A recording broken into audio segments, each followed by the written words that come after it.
Hello folks, I'm Alex, this is Alex Unabridged, and yes, I failed my Read What You Own challenge.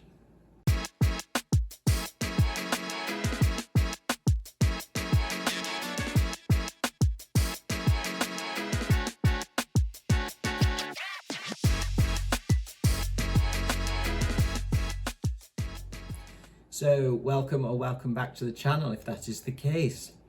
Yes, I went on holiday for a couple of weeks to Scotland, and I got tempted. I got tempted by a plethora of fabulous independent bookshops, charity bookshops, second-hand bookshops whilst I was up there, and maybe it's because I'm on holiday, I don't know, and I just kind of went, I'll start it, I'm buying stuff. So yes, I've wandered from my Read What You Own challenge. I was down to about 8 books left on my 50 that I'd committed to. So I was so close, so close to finishing it, but alas, no. It is done. I say failed. It's not really a failure because it's actually been really good, and I will get to that shortly. What has been good about the Read What You Own challenge for me, and it has definitely helped me reassess how I read and how I buy. But before that, let's do a little haul of what I got on holiday. As I say, there were loads of great bookshops, and I just couldn't resist. I want to support independent bookshops, I want to support community bookshops and charity bookshops. So yeah, sod it. So what did I get then? First of all, a few from a second-hand bookshop that I found in Kingussie. I got Flowers for Algernon is the first one. This has been on my list for a long time, especially since starting getting into science fiction, but even before that I really liked the sound of this one. A classic of science fiction. This is on my science fiction reading project for next year, possibly the year after, as one of the classics to read. But I might read it before that because it is one that I really want to have a go at. And I just really like this little copy as well. I like these kind of very simple covers, very simple cover designs with just the title on it. So yeah, so that's the first one. These £2. All of these second-hand ones, £2. Then I got Heart-Shaped Box by Joe Hill. I've tried some Joe Hill before. I tried Nosferatu on audiobook. Didn't really like the narration. Wasn't bad, it just wasn't right for me. It was Kate Mulgrew, and she's very good, but just didn't fit for me for whatever reason for that book. But I liked the concept. I liked the imagination of it. And I've read some Joe Hill in comics, Joe Hill's comics before, I'm partway through Lock and Key, which I do need to finish, and a couple of his other things as well. Is it Basket Full of Heads, something like that? There's quite a few of Joe Hill's comics which I've enjoyed. So it's time that I try some more Joe Hill. So yeah, this one was one of the ones that I was interested in. So we'll give Joe Hill a go with that. Then I picked up Michael Crichton's Dragon Teeth. This one is a shared one with my sister because we both kind of like swap stuff backwards and forwards quite a bit if it's stuff we both want to read. My sister was on holiday with me, so we both kind of went, oh yeah, let's get that, and then we can both read it.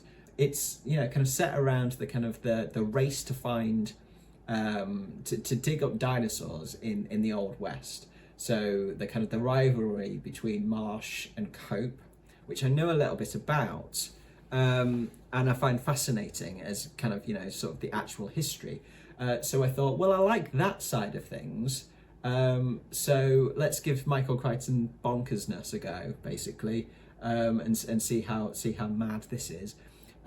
So I like Jurassic Park. I'm going to be reading some other Michael Crichtons in August. Possibly this one, maybe not this one. I've got another couple on the list already. But yeah, as I say, this one will be one that I'll share with my sister.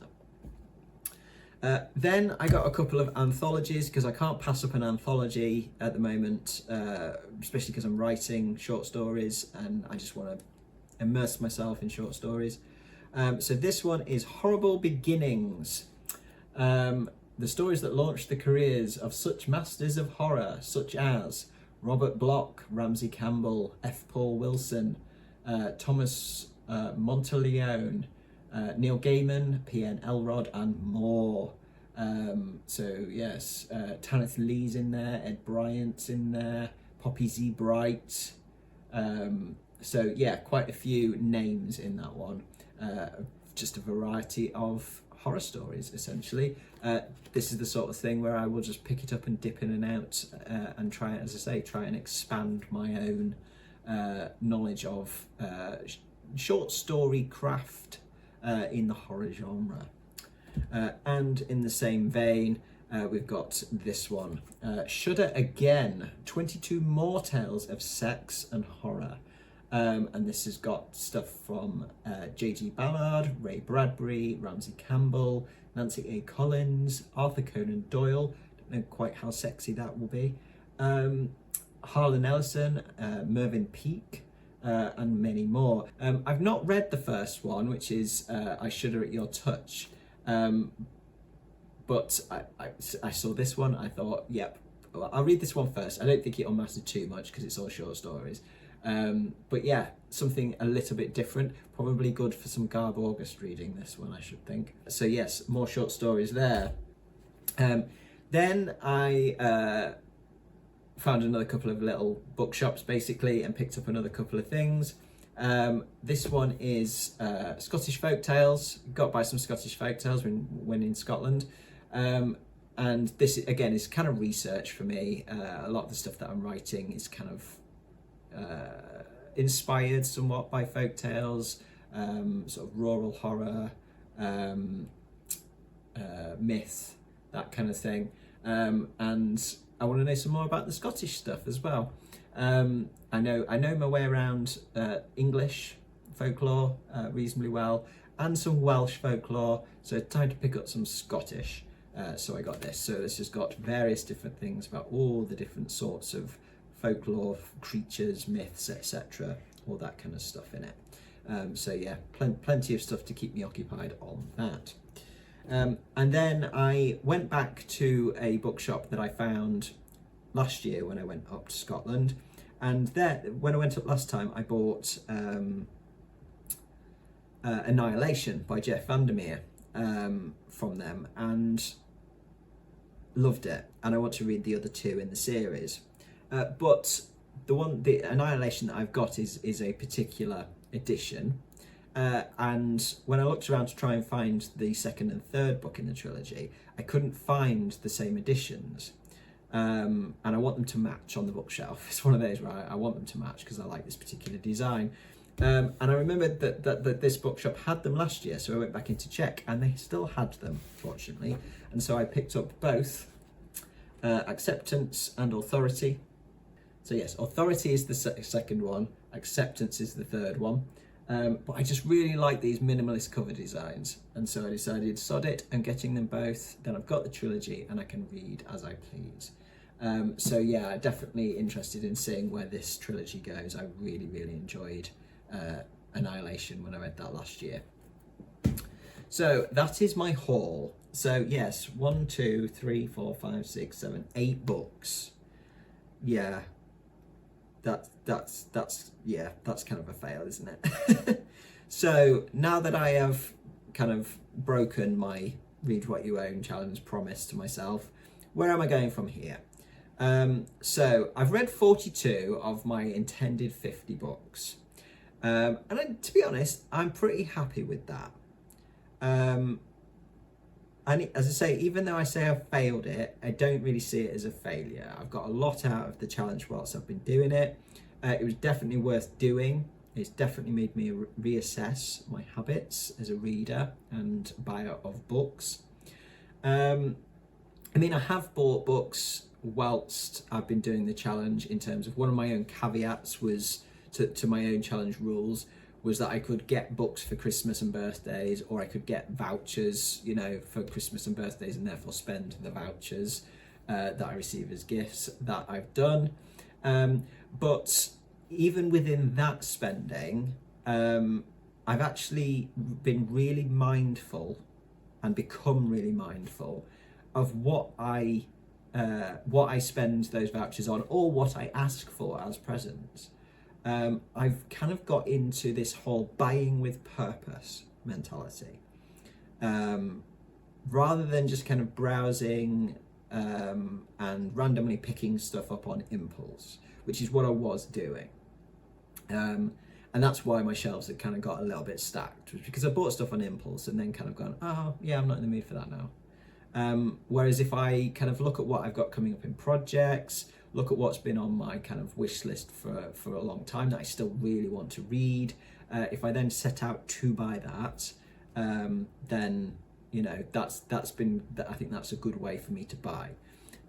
If I want to do the browsing and sort of impulse pickups type things, that's what my library is for. Because my library has a great fiction section, and I can go in there and I can just browse it and go, oh, they've got that, and pick it up.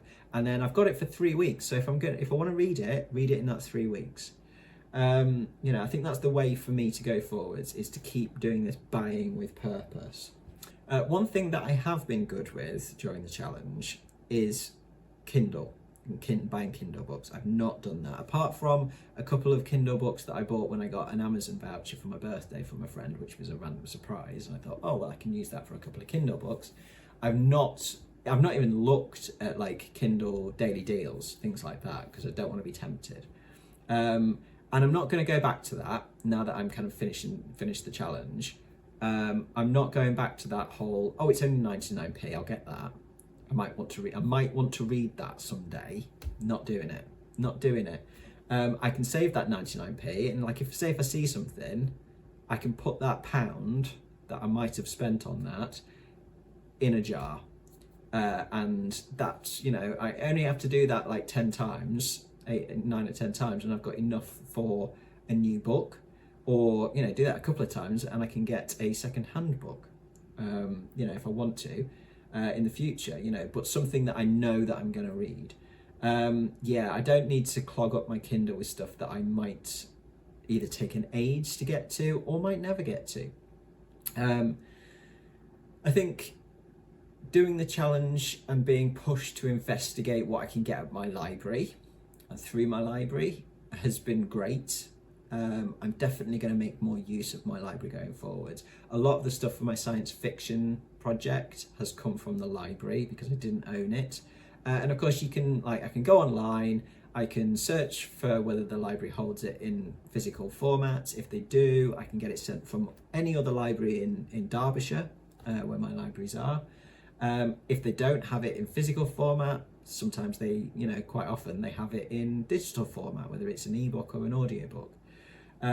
So, you know, I can use my library a lot for things, for this reading with purpose. I think really the challenge has just showed me that, like, basically between what I have on my shelves, you know, a couple of big hauls at Christmas and birthday each year, my library, and the subscriptions that I have, so Audible, which I have a year-long subscription of, which I get for Christmas, which is, you know, paid up front for the year, so that's 12 credits, 12 audiobooks, or 24 if I use it for 2-for-1 sales, and Kindle Unlimited, which I do tend to dip in and out of when it's, you know, when I need it or when I want it for like events, things like that. Between all of those things, I have got more than enough books to be working my way through. I don't need to be buying stuff. I'm going to try and limit myself to only buying things that I need for projects that I've got on the go at the moment, if I can't get them at the library. And I'm going to try and source second-hand copies of things wherever possible. I think one of the things that Read What You Own show me is that the joy that I get from a trip to a bookshop to spend like vouchers and stuff like that on Christmas and birthdays, that joy that I already had is made even more special when it feels like a real treat, something that I only get to do every, a couple of times a year. Just go and have a proper splurge on things. So basically, no more buying books willy-nilly, especially ebooks. That's where I'd really kind of got into a bad habit before the challenge. So yeah, I'm done with that. I will buy an ebook if it is, the cheapest version of getting something that I've got on a project list, essentially. Buying with purpose is my new motto going forwards. I'm going to keep chipping away at my shelves. I've got an idea for how to make that a little bit easier, but I'll share that in a future video where I'll talk about some changes that I need to make to like how I read and BookTube in general. So that'll come later in June, that video. But yeah, I'm just going to keep chipping away at the shelves for now. So there we go. Yes, I'm done with my Read What You Own challenge at 42 books out of my intended 50. That's not too bad, I say. I'm happy with that, and I've got a lot out of the challenge. I don't think I'd do the challenge again necessarily. I think it's kind of taught me, certainly wouldn't necessarily do it again this year. If I get back into bad habits again, which isn't unheard of, then yes, I would kind of put myself on that challenge again to like, get myself back on track, basically, back on the straight and narrow. But I think for now, it's taught me enough about how I read and how I need to kind of read and buy, that I'm happy that I did it, but I'm kind of also I'm ready to finish. I'm ready to finish it. So that's enough of a ramble from me today. Thank you very much for watching, folks. Do drop your thoughts in the comments below. It's always good to hear from you. How did you get on with your Read What You Own challenge? Are you still going? Have you finished it? Have you completed it? Or did you bow out slightly early like I have? I will be back with another video on Friday, wrapping up some of my reading from May. So I do hope you will join me for that then. But from me, for now, that's ta-ra.